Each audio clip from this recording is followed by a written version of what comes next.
Welcome back to a new video, friends. Today we are going to talk about how to check device name in Redmi 10 phone. Guys, how can you check your device name in Redmi 10 phone?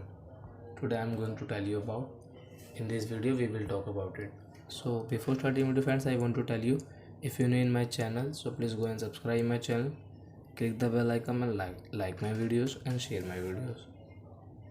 So now let's start video, friends. First of all, what will you have to do? Open your setting app. After, guys, click on about phone, device name. So guys, you can see device name Redmi 10.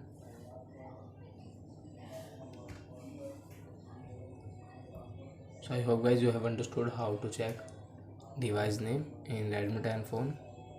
So thank you for watching my video, guys. Now we will meet on next video with new topic. Before, guys, please go and like my video, subscribe my channel. Bye bye, friends.